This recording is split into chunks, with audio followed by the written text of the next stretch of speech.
তো একদিনকে পড়ন্ত রোগের মাঝখানে মরুভূমির উপর দিয়ে চ্যাটাং চ্যাটাং করে যেতে গিয়ে এই লোকটির পাটি পটাশ করে ভেঙে যায় এবং পায়ের হাড় পুরো ভেঙে যায় এবং তার বউটি ধরে ধরে টান মারে হাইয়ো হাইয়ো, আরে জোরে জোরে টানতে থাকে, টন মারে হাইয়ো।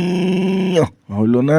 এদিকে এই লোকটি শুয়ে পড়ে বলতে থাকে তোমার দ্বারাই হবে না, তুমি চল যাও। তখনই মেয়েটি দূরে থেকে একটি জিনিস দেখতে পায় যে এই লোকটি একটি চাকা করে পাথর কেটে। এটা দেখে তার মাথায় খুব বুদ্ধি চলে আসে। তো এরপর সে কি করে সেটা দেখার আগে বন্ধুরা, তুমি তোমার দেশকে যদি ভালোবেসে থেকে থাকো এবং সেই সমস্ত বীর যোদ্ধারা যারা নিজের প্রাণ এবং রক্তের বিনিময়ে দেশকে নির্যাতিত নিপীড়িত মানুষের পাশে দাঁড়িয়ে শত্রুদের বিপক্ষে লড়াই করে দেশকে স্বাধীন করেছে, তাদের প্রতি তোমার যদি একটু শ্রদ্ধা এবং ভালোবাসা থেকে থাকে তাহলে সাবস্ক্রাইব করে তাদের প্রতি সম্মান জানাও। এবং তুমি যদি এই ভিডিওটা বাংলাদেশ থেকে দেখে থাকো তাহলে আই লাভ বাংলাদেশ লিখে দাও, এবং যদি ইন্ডিয়া থেকে দেখে থাকো তাহলে আই লাভ ইন্ডিয়া অবশ্যই লিখে দাও। তো এরপর মেয়েটি একটি আইডিয়া পায় এবং সেই চাকাটি তার কাছ থেকে নিয়ে আসার জন্য চলে যায় এবং দৌড়িয়ে গিয়ে এরপরে সেই চাকাটি নিয়ে আসলে শুয়ে পড়া লোকটি হাসতে থাকে এবং এই পাথরটি তার মাথায় ফেলে এবং সে সেখানে মারা যায়।